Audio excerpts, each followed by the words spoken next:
Bienvenue pour cette nouvelle séquence de paroles de la vie éternelle avec Marc Joseph. Nous sommes aujourd'hui le 10 septembre 2023. 10 septembre 2023, encore un jour de grâce, gloire à Dieu. Encore un jour que nous allons vivre avec Jésus-Christ. Encore un jour de bénédiction. Encore un jour que nous allons vivre dans la paix du Christ. Nous ne connaissons pas les circonstances. Nous ne connaissons pas les événements que nous allons avoir à vivre. Nous ne connaissons ce qui va arriver ce matin ni cet après-midi. Mais nous connaissons une chose, c'est que Jésus-Christ a promis d'être avec toi. Et il est avec toi.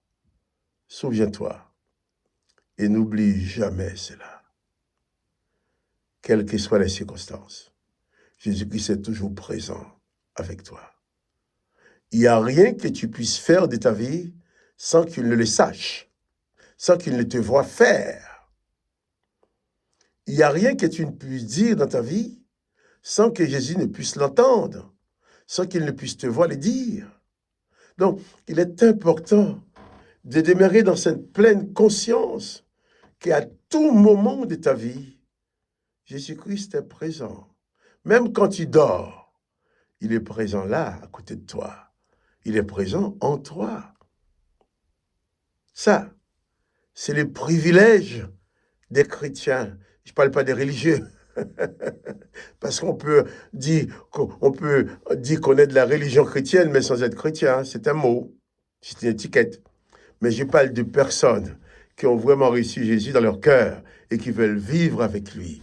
Il n'y a rien qui peut se passer en toi sans que Jésus ne le sache. Mais toi aussi, comme tu es engagé avec lui, tu dois prendre conscience de sa présence. Il ne faut pas passer ton temps, ta journée à ignorer cette bienfaisante présence. Moi, à chaque instant de ma vie, je suis content de savoir que Jésus est là. Je le sens dans mon âme, je le sens dans mon cœur, je le sens tout autour de moi. Il est là, il est présent.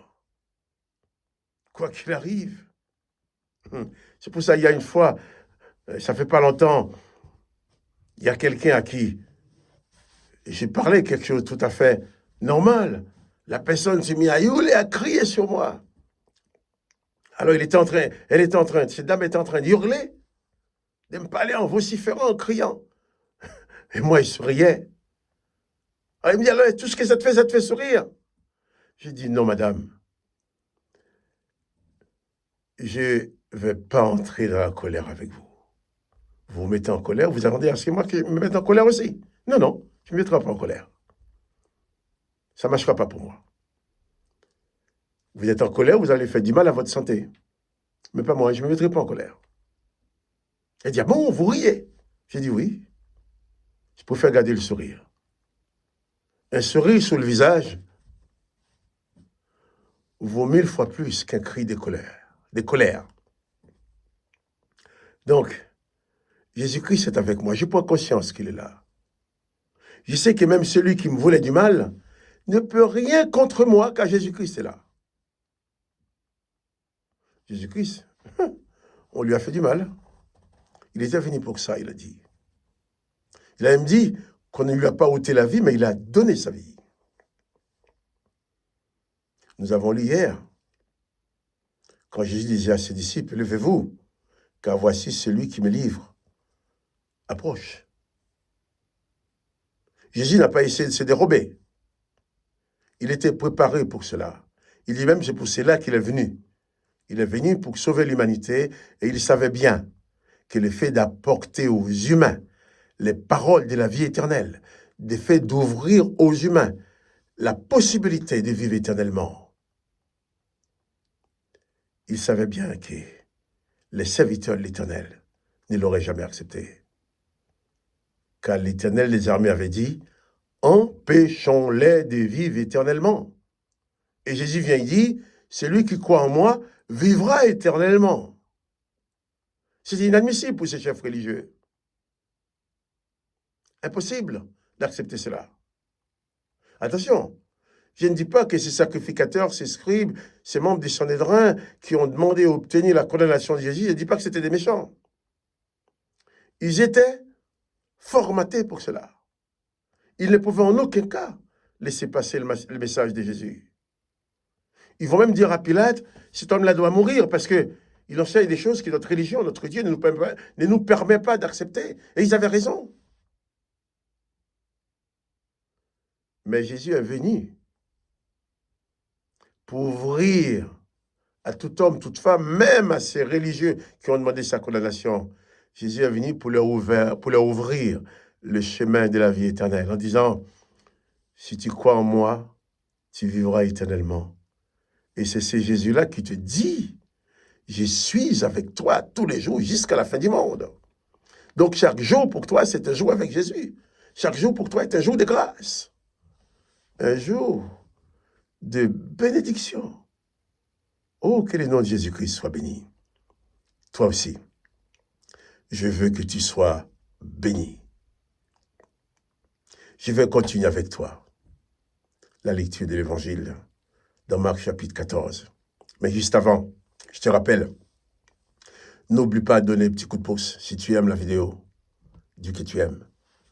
À chaque fois que tu cliques sur j'aime, tu ouvres la porte de cette parole à d'autres personnes dans le monde.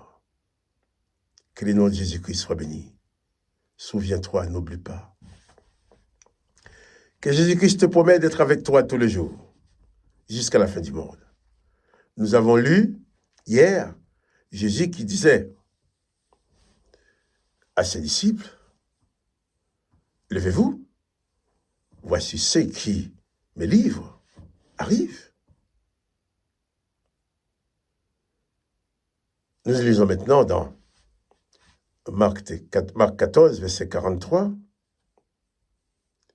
Et aussitôt, comme il parlait encore, arriva Judas, l'un des 12, et avec lui une foule armée d'épées et de bâtons, envoyés par les principaux sacrificateurs, par les scribes et les anciens.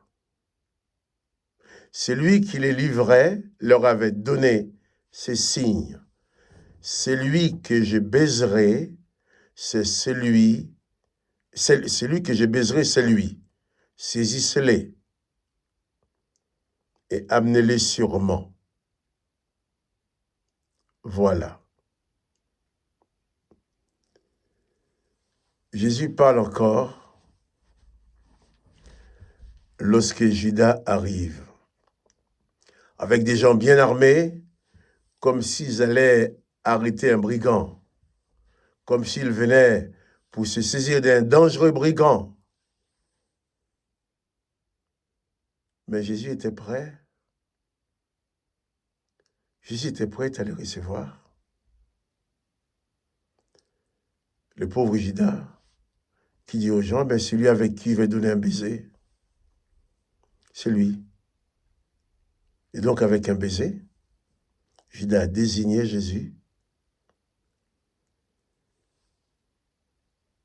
Judas arrive avec une foule armée d'épées et de bâtons. Envoyés par qui? Par les principaux sacrificateurs, par les scribes et les anciens. Voilà. Ce sont ceux-là qui voulaient absolument tuer Jésus. Parce que Jésus annonçait aux humains les paroles de la vie éternelle.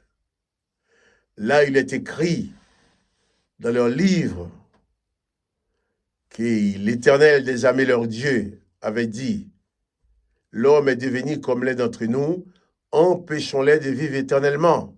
Jésus dit, celui qui croit en moi vivra éternellement. Voilà.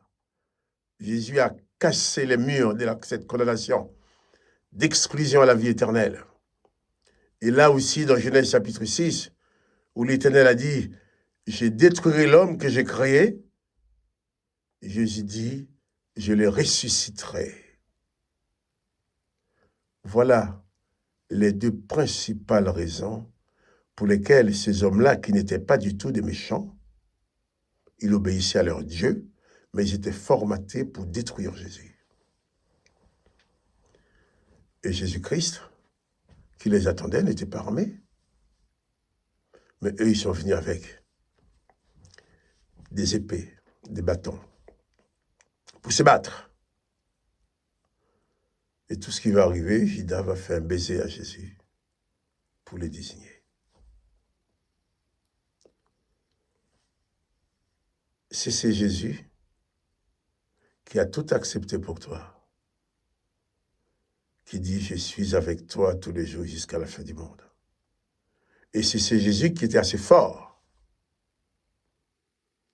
pour ne pas laisser emporter par la vengeance et la colère. Il avait la douleur, mais pas la colère. Il y avait la souffrance, il y avait l'indignation, mais pas la colère. Seulement, il était rempli de sa grâce. Et si Jésus a accepté tout cela, c'est pour moi, c'est pour toi. C'est pour que toi et moi, nous puissions être sauvés. Pour que toi et moi, nous puissions accéder à la vie éternelle. Pour que toi et moi, nous puissions vivre dans ce monde avec la présence permanente de Jésus-Christ dans nos vies. Il te dit, je suis avec toi tous les jours, jusqu'à la fin du monde. Souviens-toi et n'oublie pas cela. Je suis avec toi tous les jours, jusqu'à la fin du monde. Quelles que soient les circonstances. Alors que le nom de Jésus-Christ soit béni. Que toi aussi tu sois béni. Quant à moi, Marc-Joseph, je vous montre les petits pouces là, pour dire que tu aimes, pour encourager les autres. Je te dis à demain pour une autre séquence de paroles de la vie éternelle.